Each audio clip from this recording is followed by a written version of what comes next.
Hi everyone, I'm Mark Winkler from Spectrum College. Today, I will be presenting a critical thinking analysis on a controversial policy which is requiring vasectomy for low-income families in order to receive government assistance. This issue is significant because it does not only involve economic concerns but also raises questions about human rights, ethics, and social values. This issue originates from Indonesia, where a proposal suggested linking mastectomy to government aid. The intention behind this policy is to reduce poverty and control population growth among low-income groups. However, this idea quickly became controversial because it involves sensitive issues such as personal freedom, religious beliefs, and ethical considerations. Therefore, it's not just an economic issue, but also a social and moral debate. Firstly, vasectomy is considered a permanent method of contraception. Although reversal surgery exists, it's not always successful, with only about 70 to 90% success rate. This means there is still risk involved. In addition, global organizations such as WHO emphasize that family planning should always be voluntary and based on informed choice.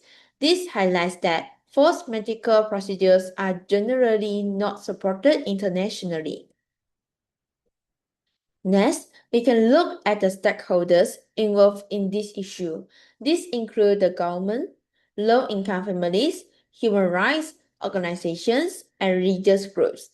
From perspective, the policy could help reduce poverty, control population growth, and lower government spending. However, from another perspective, it may violate human rights, create discrimination against the poor, and conflict with cultural and religious values.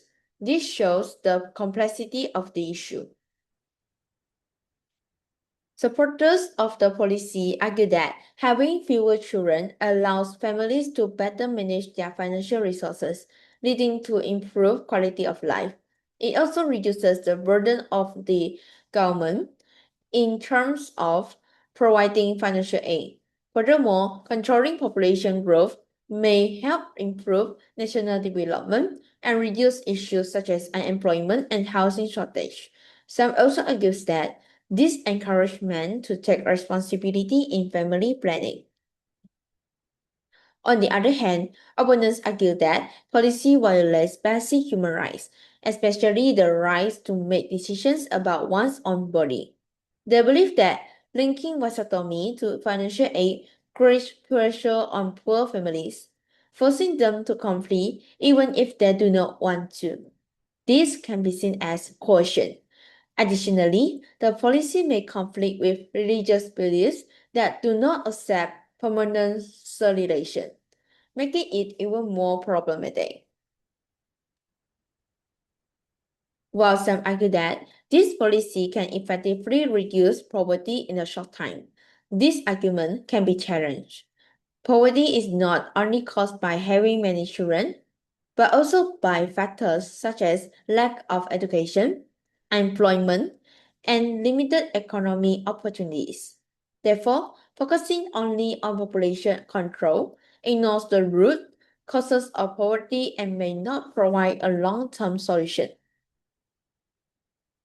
In conclusion, this issue is highly complex as it involves a balance between economic benefits and ethical considerations.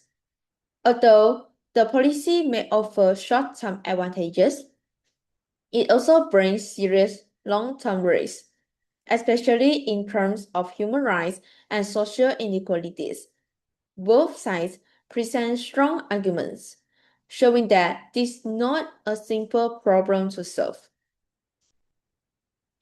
As a recommendation, the government should not make vasectomy mandatory. Instead, they should focus on promoting voluntary family planning, improving education, and increasing awareness about reproductive health. At the same time, creating more job opportunities and strengthening the economy would be more effective and ethical way to reduce poverty. Finally, The information used in this presentation is supported by credible sources, including news, articles, academic reports, and global organizations such as WHO, which ensures the reliability of the arguments presented. That's all from my presentation about critical thinking. Thank you very much.